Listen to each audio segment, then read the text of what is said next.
India south Africa മൂന്നാം ഏകദിനം വളരെയധികം നിർണായകമായിരിക്കുന്നു. ഒന്നാം ഏകദിനത്തിൽ ഇന്ത്യ ജയിച്ചപ്പോൾ രണ്ടാമത്തെ ശക്തമായി വന്ന് തിരിച്ചടിച്ചിരിക്കുകയാണ് ദക്ഷിണാഫ്രിക്ക.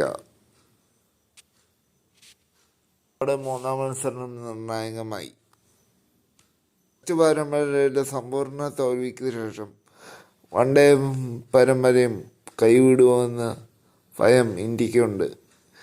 എന്തു വില കൊടുത്തും മൂന്നാം ഏകദിനം കൈപ്പിടിയിലൊതുക്കാൻ ഇന്ത്യ ടീം രണ്ടും കൽപ്പിച്ചാണ് മൂന്നാം ഏകദിനത്തിന് ഇറങ്ങുന്നത്. പ്രതീക്ഷ നൽകുന്നത് കോഹ്ലിയുടെ ഫോമാണ്.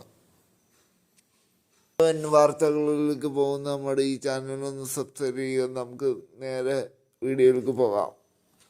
ജയ്പൂർ ഏകദിനത്തിൽ 358 റൺസ് എടുത്തിട്ടും ഇന്ത്യക്ക് ജയിക്കാൻ സാധിച്ചിരുന്നില്ല. ഇത് വളരെ അധികം ഇന്ത്യയെ സംബന്ധിച്ച് നിരാശാജനകമാണ്.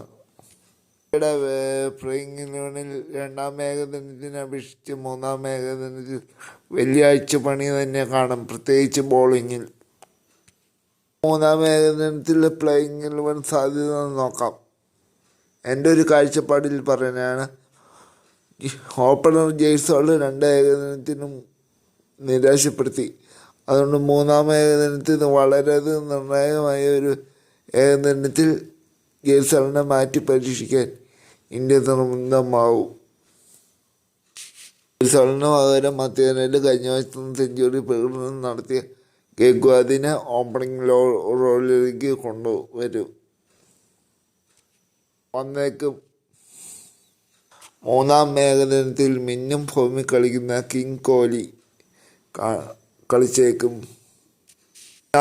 നാലാം നമ്പറിൽ ഗെയ്ക്വാദ് കളിച്ചിരുന്ന പൊസിഷനിൽ തിലക് വർമ്മ വന്നേക്കും. പ്ലേയിങ് 11-ൽ ബാറ്റ് കൊണ്ട് മാത്രമല്ല ഇടൻ കൈയും ബാറ്റർ അത്യാവശ്യം ബോളിങ്ങും ഒരു 4-5 ഓവർ ബോളിങ്ങും ചെയ്യാൻ സാധിക്കും. പിന്നാലെ വാഷിംഗ്ടൺ സുന്ദറിനെ മാറ്റിയേക്കും. കഴിഞ്ഞ മത്സരത്തിൽ രണ്ടിലും ബാറ്റ് കൊണ്ടും ബോൾ കൊണ്ടും പ്രത്യേകിച്ച് ഗുണമൊന്നും ഉണ്ടായില്ല. ഒരു ഇമ്പാക്റ്റ് ഉണ്ടാക്കാൻ വാഷിംഗ്ടൺ സുന്ദറിന് സാധിച്ചിരുന്നില്ല. വിക്കറ്റ് കീപ്പർ ബാറ്റ്സ്മാൻ ഋഷഭ് പന്തിനെ കൊണ്ടുവന്നേക്കും. കഴിഞ്ഞ രണ്ട് കളിയിലും പന്ത് പുറത്തായിരുന്നു. ഈ നിർണായക മത്സരത്തിൽ പന്ത് പ്ലേയിങ് 11-ൽ വന്നേക്കാം. ഫിനിഷറായി ക്യാപ്റ്റൻ രാഹുൽ തന്നെ തുടർന്നേക്കും. കഴിഞ്ഞ രണ്ട് മത്സരത്തിലും രാഹുലിന് സ്കോറിങ് ചെയ്യാൻ സാധിക്കുന്നുണ്ട്.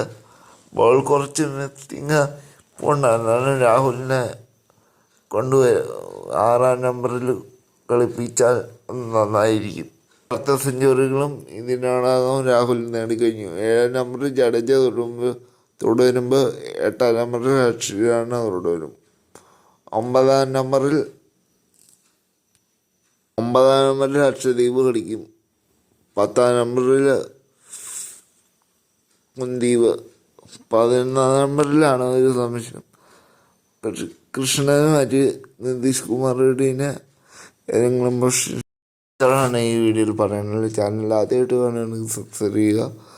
മറ്റൊരു വീഡിയോ ആയിട്ട് വീണ്ടും കാണാൻ നന്ദി, നമസ്കാരം. മൂന്നാം ഏകദിനം ശനിയാഴ്ച ഉച്ചയ്ക്ക് 1:30